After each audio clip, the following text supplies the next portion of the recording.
Good afternoon. This is Fred.oltarsh with Libanman's Futures, and today we're going to have a video because we missed the webinar, the live webinar. We're going to do a quick video of the discussion that occurred in the webinar, and for any of you who need more information, you can certainly feel free to contact me at the end.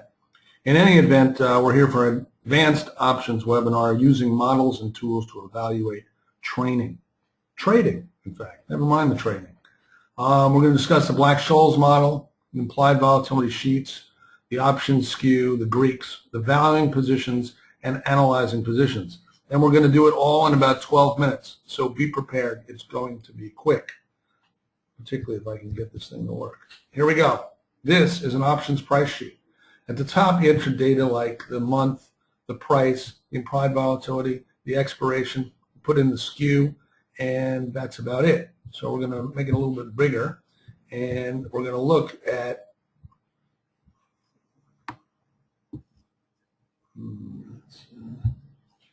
okay, go down.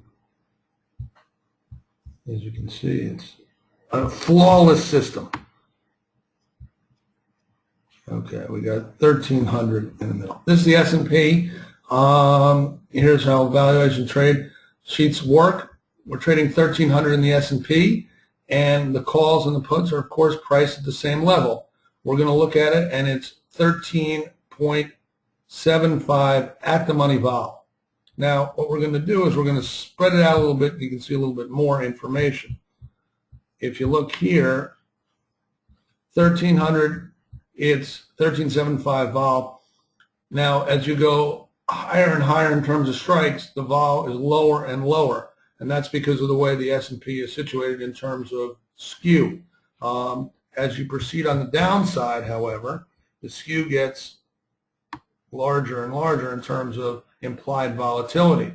So, for example, if we're trading at 1,300 and we got 13.75 volatility, go down to 1,200 and it's 19.55.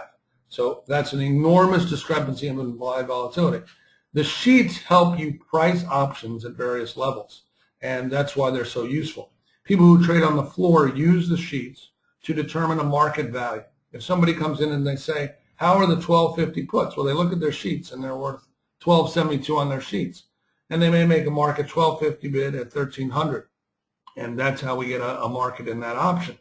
And these days, I mean, it's all algorithm based. And so you'll see the algorithm change as the market changes. But sheets are very useful to give you an idea of strategy. It gives you an idea of how you want to set up a position and how you can use the skew to your advantage. Let's say you're mildly bearish or bullish. You might want to buy the 1250 puts at 1694 vol and sell the 1200 puts at 1955 vol. So that position, buying one of the 1250 puts at 1272 and selling two of these at 631, which is 1262, it's basically neither a debit nor a credit. But if the market ends up around 1,200, then you're going to make money. You're going to make 50 points on the way down. If it goes out below 1150, then you got a problem because you're long S&P futures. And that's the nature of a 1x2. But with sheets like these, if you're a market maker, you can make markets. And if you're an options trader like most of the people who are just trying to put on positions to meet their expectations of where the market will go, this is a very good opportunity. Give you another example. The sheets provide, if you look at the 1250 puts, again, we're back at 1272 value. That's 50 points out of the money for the S&P. If, however, you look at the 1350 calls, it's only 509. That's a hell of a disparity. So if you were to be interested in getting long the S&P, you could buy the 1350 call and sell the 1250 put for a significant credit, take advantage of the implied volatility advantage, 10.85 versus 16.65, and you could develop a position that's substantially in your beneficial area.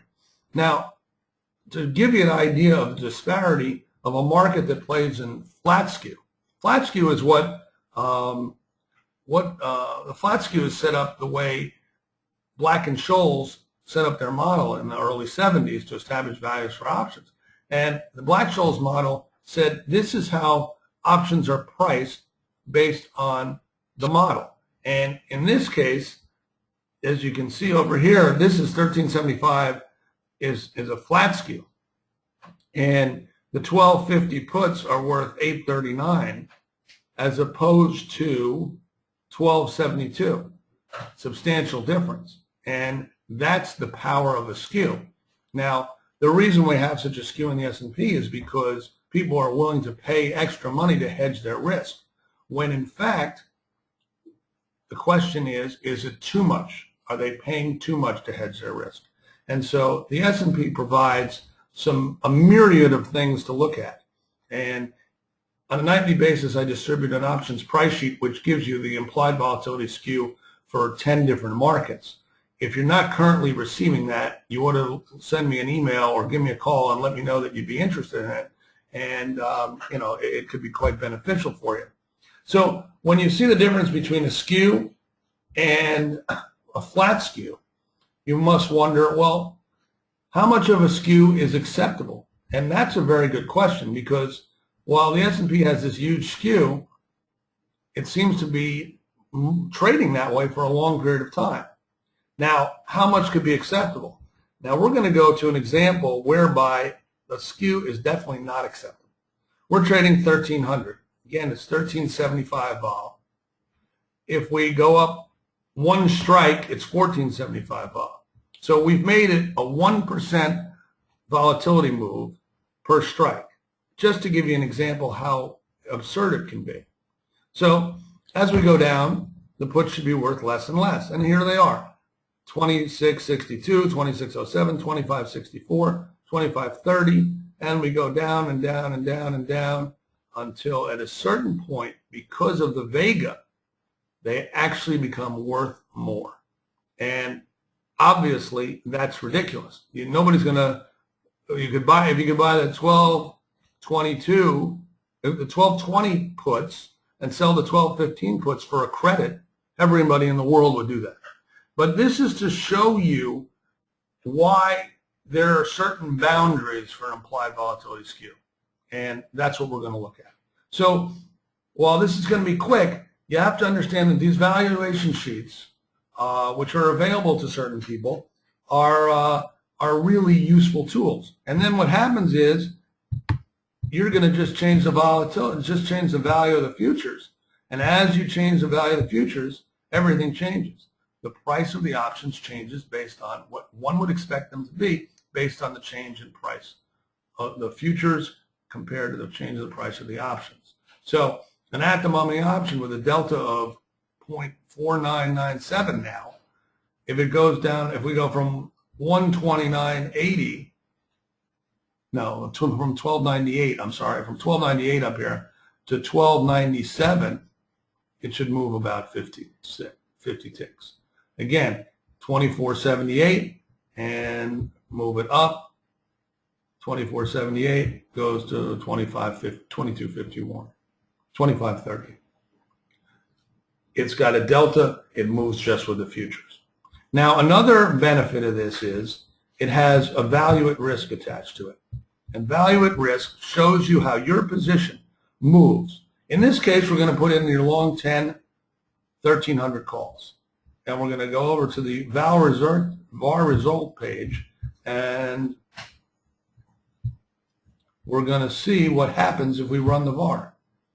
And there it is. At 1298, your long 10 of the 1300 calls has a delta of 0.497, so the delta of the position is 4.97 futures. Tells you how many points you'll make as we go up, how many points you'll lose as we go down, etc.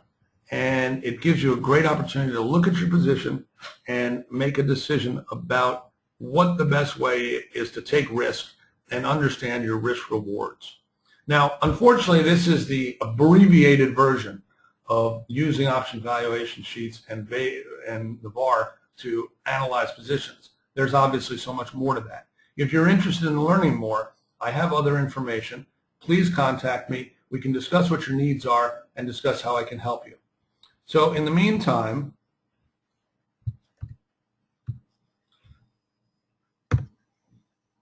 want to tell you that futures and options trading involves significant risk and is not suitable for every investor. Information that is shown is from sources believed to be reliable, but is in no way guaranteed.